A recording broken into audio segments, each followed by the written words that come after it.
Iran looks at Russia and says, we can now gain some kind of leverage over Moscow and in return get advanced military Right. technology. That's the baseline idea of the trade. What does Iran provide Russia? Most fundamentally, it helps Russia evade sanctions on pretty much everything.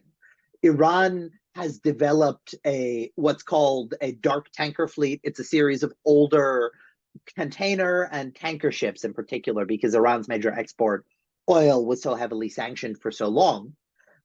These ships are largely unregistered. They have modified GPS transponders to make it a lot harder for them to be tracked. They have developed various sophisticated systems of swapping oil from these ships to legal ships Hmm. in the Middle Eastern littorals, so that they can export oil illegally. What Iran's done is said, "Hey, Russia, we can do the same thing for you. We can provide this critical lifeline for you to get around these robust Western sanctions because we're really good at doing that." So the link between Russia and Iran over the Caspian in particular provides this lifeline for Russian goods to come Hmm. out of the country. On top of that, Iran does provide some useful military technology to Russia. It provides a variety of loitering munitions in particular. It also provides smaller unmanned reconnaissance systems. And this is the real $1 million question, which feeds into the probability of war. Does Iran provide down the line Russia with its ballistic missiles in large enough quantities to make an operational impact on the battlefield? My inclination is yes, something like 60 to 70% probability, because at a certain later in this year, the latent sanctions on ballistic missile exports from Iran are still going to come off. Keep in mind the JCPOA is still active. So at that point, Iran has less of an optical reason to restrain itself. At the same time, that's a very specific trade calculation that Iran has to make. But more so even than China, more so than Kazakhstan and Armenia, Iran is really the lifeline for Russia in getting out into the global economy. Much like, for example, the Netherlands were for Imperial Germany during the First World War. Right, right. I mean, it makes a lot of sense. Maybe that's why the Chinese are so hesitant and getting like more involved in delivering all sorts of things as well. Well, if they're going to do it, they need to do it through third parties and people who you can wash it through. And it's no coincidence, I don't think, that specific like consumer technology exports to Russia have spiked in where Kazakhstan and Armenia, Right. because you have Russian expatriate communities there now, and you have very easy access into Russian markets. Okay.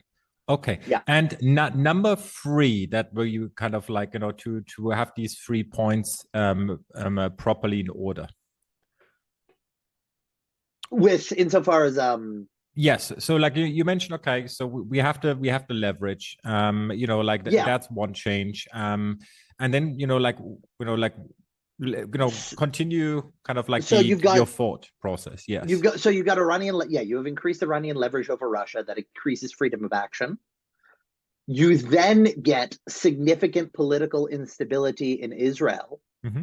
which is still continuing. To very briefly describe an exceptionally complex situation, Israel's governing model was not set up to deal with the country as it is.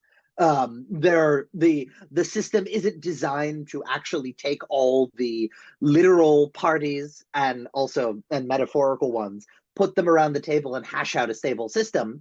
And everyone is incentivized, in fact, to go for razor thin political majorities in parliament, which creates today this exceptionally volatile system where the focal point of the issue is a combination of the religious secular divide in Israel and the persistence of Benjamin Netanyahu, arguably the most consequential political figure in Israeli history.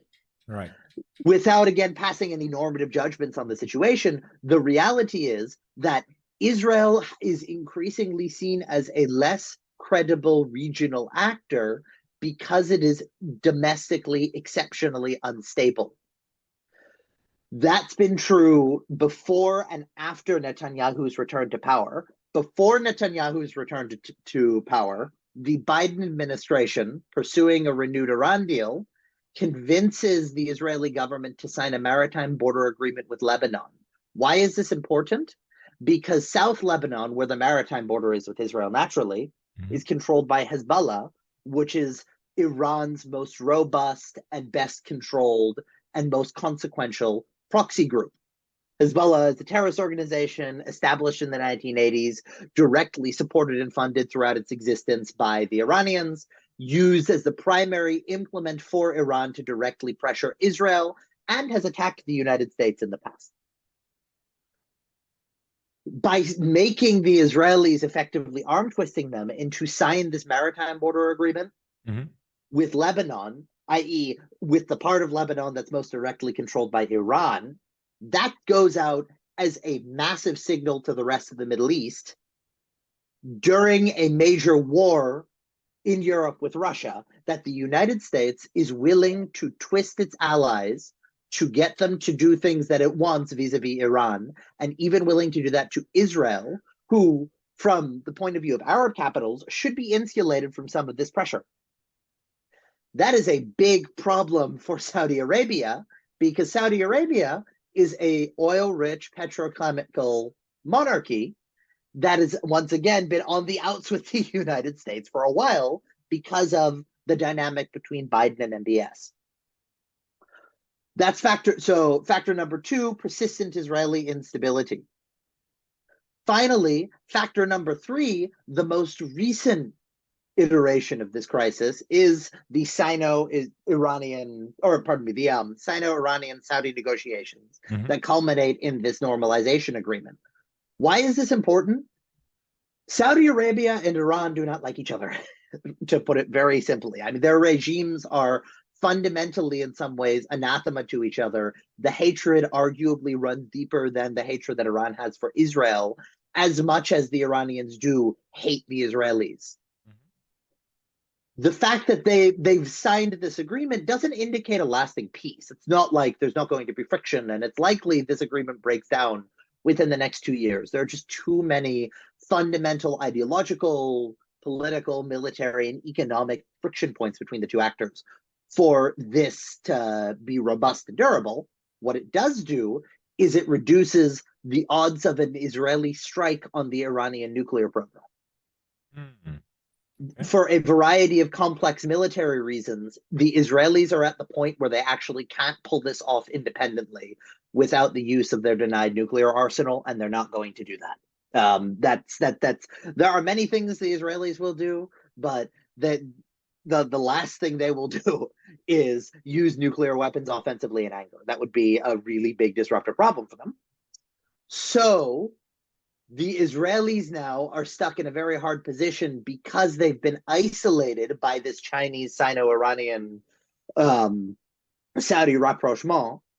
They have the US focused on Ukraine, but also still engaged in Israeli domestic politics in a very open way with the latest iteration of the constitutional crisis and the issues with Netanyahu.